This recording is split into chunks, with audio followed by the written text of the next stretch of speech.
nor indifferent.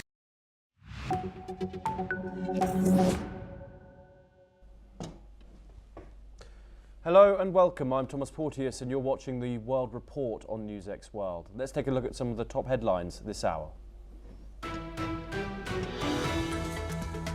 United States says it carries out a strike against Islamic State militants in northwest Nigeria at request of the Nigerian government. President Donald Trump and the US military say the group is accused of targeting Christians in the region. Ukraine's President Volodymyr Zelensky says a call with US envoys Jared Kushner and Steve Witkoff brings new ideas on formats, meetings and timing to move closer to peace. He says he passes Christmas greetings to President Donald Trump as Moscow says it is analysing related proposals. Japan's government approves a record $785 billion budget as Prime Minister Senai Takaichi says to balance active spending with debt concerns. The administration says it aims to reassure investors amid rising bond yields and a weak yen by limiting new borrowing. South Korea's special prosecutor asks for a 10-year prison sentence for ousted President Yoon Suk-yeol over charges linked to his failed martial law declaration. Prosecutors say he tried to block arrest in January by barricading himself inside the presidential compound.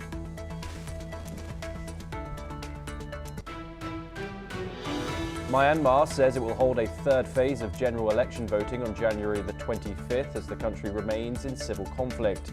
State media says earlier voting phases take place on December the 28th and January the 11th, covering most of the country's townships. North Korean leader Kim Jong-un says the country will keep developing missiles as he visits major munitions facilities, calling weapons production crucial for deterrence.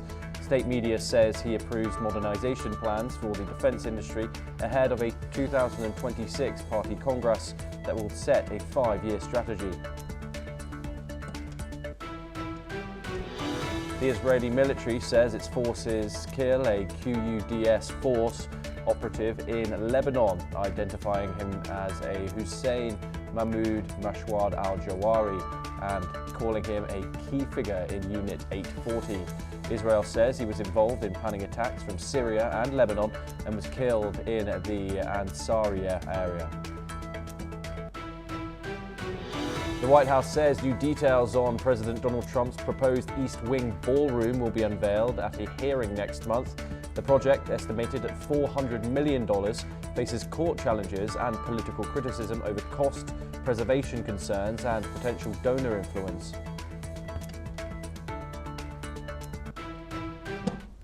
Okay, we start this hour in the United States, and the US has carried out an airstrike against Islamic State in northwest Nigeria at the request of Nigeria's government. President Donald Trump and the US military confirmed the strike on Thursday, saying the group had been targeting Christians in the region. Nigeria's foreign ministry confirmed the operation a day later, describing it as part of ongoing security cooperation with international partners, including the United States. US Africa Command said the strike killed multiple ISIS militants and took place in what it called Sokoto State, an apparent reference to Sokoto State in northwest Nigeria. Now, the operation follows months of warnings from Trump, who has said Christianity faces an existential threat in the country and has criticized the government's handling of militant violence. Nigeria, however, says armed groups target both Christians and Muslims and that the conflict reflects a complex security challenge. Both governments say cooperation will continue as Nigeria works to counter militant groups across the country. Joining us now is Matthew Verdum. He is an American journalist and he joins us live from the American capital of Washington. Thank you very much for joining us here on NewsX World. Of course, Donald Trump's tussle with Nigeria and its government has been lasted quite a few months now. However, what was not seemingly on the cards was Trump working with the Nigerian government and striking what he alleges are ISIS militants in the northwest of the country. What does this say about Donald Trump's foreign policy strategy, Matthew? Well, it suggests that he's serious about eradicating ISIS, also known as Islamic State, which we thought was previously eradicated during his first term, but it started to reemerge. So he's serious about countering this Islamist terrorist threat. I am not entirely certain, though, why these attacks were in the northwest part of Nigeria, because I thought I thought that most of the Christian persecution, the killings of Christians, were taking place in the so-called middle belt of Nigeria. Muslims are concentrated in the north of Nigeria, as I'm sure you know, and Christians are concentrated in the south. But the killings have been largely taking place in the so-called middle belt, largely perpetrated by a group that I think works with ISIS but isn't ISIS. You see, there's many different terrorist groups and factions in Nigeria, all sorts of little splinter groups all over the place. And I thought the one doing most of the killing of Christians was called the Fulani ethnic militia. So we don't know exactly what the extent of these attacks were. So maybe the Fulani ethnic militia was somehow targeted as well. But it sounds like President Trump is serious about doing something to prevent the mass slaughter of Christians that has been taking place in Nigeria for quite some time now. Indeed, Matthew. And of course, as you said, we don't really know that much about how the strike was carried out or how many people have died, etc. Those details are yet to be released. However, what we do know is that Donald Trump, of course, has had a problem with the Christian narrative in particular. We know that America, of course, is a secular country. What are your thoughts in how he's homed in on the religious aspect here and voicing that about Nigeria? I think it reflects, pressure from his political base to do something about it. I know that there are good American nonprofits like Equipping the Persecuted, it's called, that are trying to raise awareness about Christian persecution in Nigeria.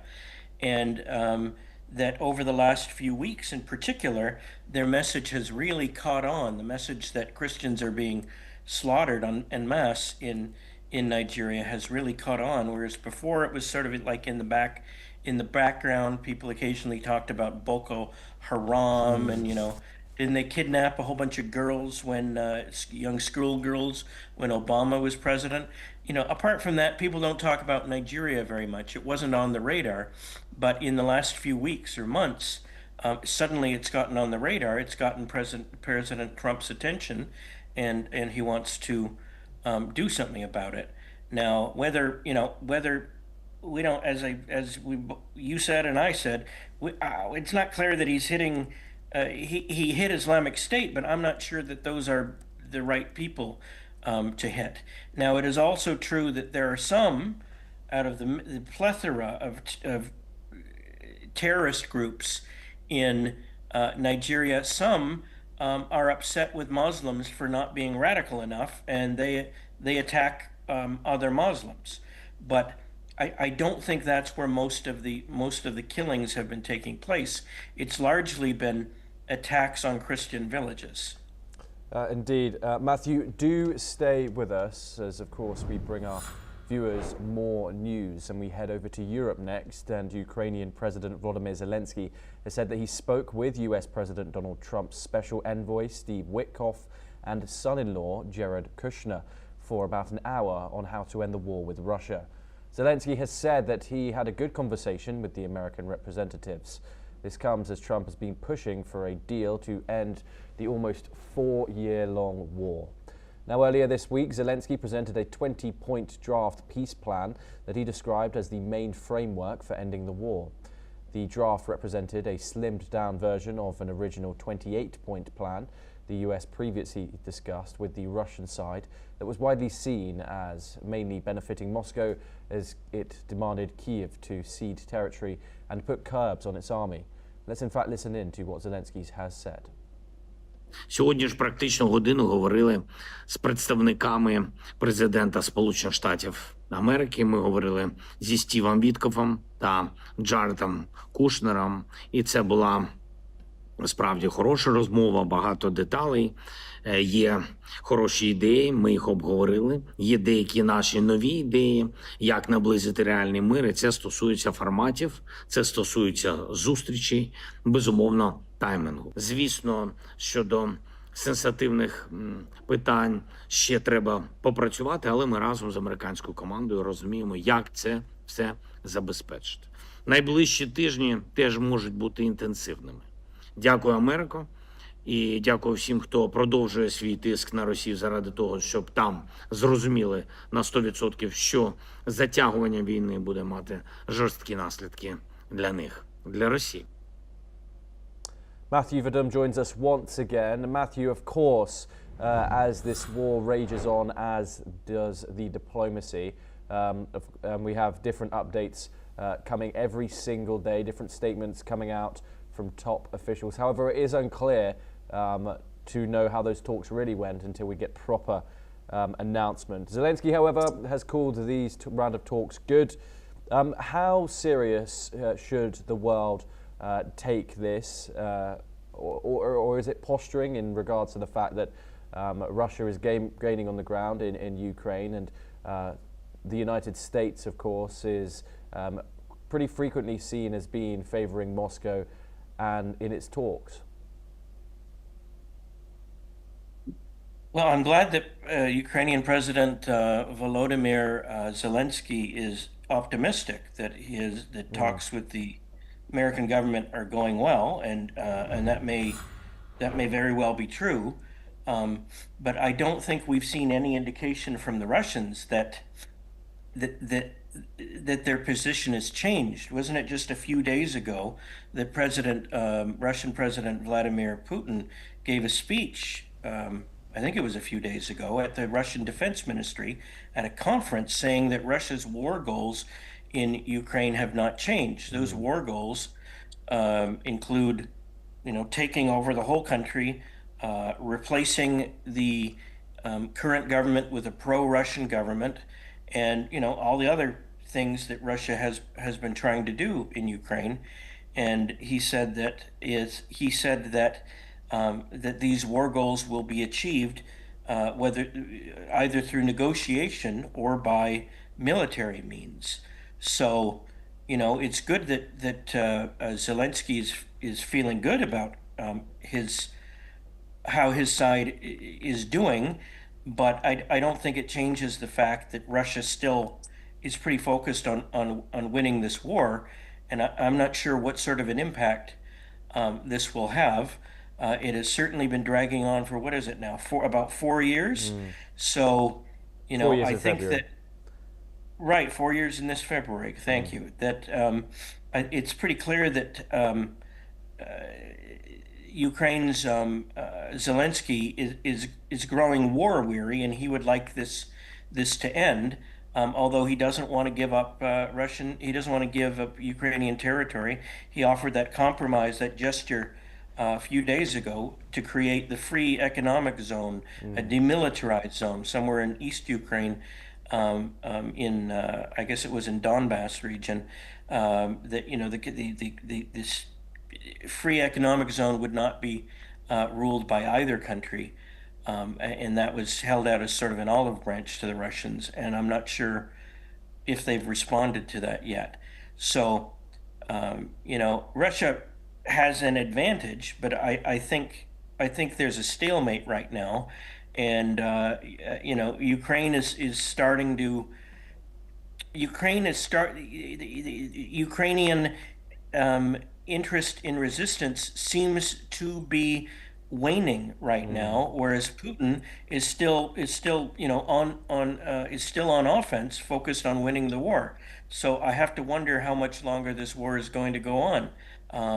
But this is just one report of a call that Zelensky had with the people in the Trump White House, and I wouldn't get. We've had lots of these reports previously, and I don't think we should get too we should read too much into it at this point because we don't really know what's going on between the two sides that matter here, which is Ukraine and Russia.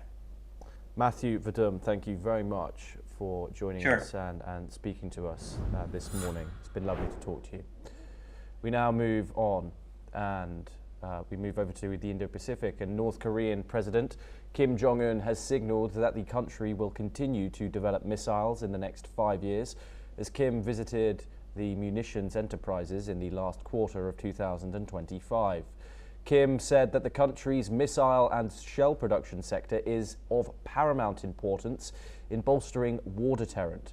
However, Kim has ratified the draft documents for the modernization of major munitions enterprises, which will be submitted for being a key party congress, which is expected to be held in early of 2026. Joining us now is Dr. Sanjay Kumar. He is a journalist for the Korea Herald and he joins us live from Seoul in South Korea. Dr. Kumar, it is always lovely to talk to you. Kim Jong-un is openly signalling this continued missile development here. What message is Pyongyang sending, and what are the eventual goals from Kim Jong-un? Thomas, in Korea, we often say that a tree is planted not for today's traveler's shadow. This means like when things like this are done, it is not done with short-term goals, but for long-term goals and long-term strategic messaging as well as strategic leverage. So, this move should not be seen just as a mere exposition of weaponry, but it is exposition of the vision, the future vision that North Koreans have. And the North Korea's message is very clear. They want to, leverage this weaponry to deter the geopolitical insecurities. And when we say geopolitical insecurity for North Korea, this is about deterrence against the U.S. and South Korean alliance. So what North Korea is doing, it should not be seen as an unsurprising act, but a very well calculated act with having a strategic message. Yeah, indeed. And how does this reshape the security landscape for the Indo-Pacific, but of course, in particular, South Korea and the likes of Japan as well? See, if you consider the nuclear deterrence from a North Korean perspective, it is not just for offensive to just wage a war against any country, whether it is US or South Korea. If you see the rhetoric that they always had been reiterating, is that if an attack is being made to the north, we will respond with such weapons and such technologies. So in that sense, it is a kind of North Korea's layered deterrence. It should be seen in that way, and that is why when it comes to United States extended deterrence strategy, it is just from North Korean perspective, it is just an answer to that. So in long run, if you see, this is where China and Russia comes into, because for them it becomes a strategic a strategic interest, because for a long time North Korea has been seen as a strategic buffer against US alliance by China and Russia, and that is why they want to have a North Korean military presence near the borders. Dr. Kumar, thank you as always for joining us. It's always a pleasure to speak to you here on NewsX World. Thank you very much for giving your input. We now move on, and Japan's government has approved a record 122.3 trillion yen budget for the fiscal year starting in April 2026, marking a significant increase from last year's 115 trillion yen. The budget includes 9 trillion yen for defense, aiming to enhance Japan's military amid rising tensions with China. Prime Minister Sanai Takaichi's administration is pushing for big government spending to boost economic growth, despite concerns over Japan's growing public debt, which is the highest among major economies. The budget also addresses rising social security costs driven by the country's aging population. The market has expressed concerns about the impact on the yen and bond prices. A 21.3 trillion yen stimulus package was also approved recently to combat inflation. The draft budget still requires parliamentary approval, however. We move on once again, and a US judge has temporarily blocked the Trump administration from detaining British anti-disinformation campaigner Imran Ahmed after he sued US officials over an entry ban and the threat of deportation. Ahmed, a legal permanent resident living in New York, says he feared imminent removal that would separate him from his wife and child, both US citizens.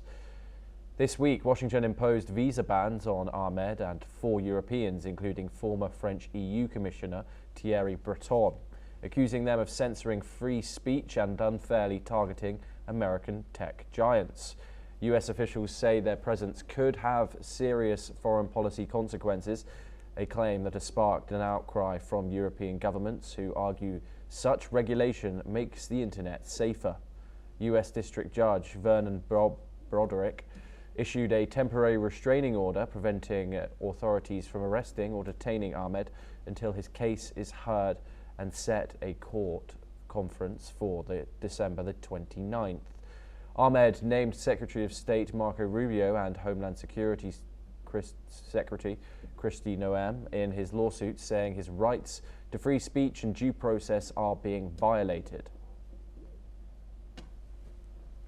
But that's all that we have time for this hour. Keep watching NewsX World for more international updates.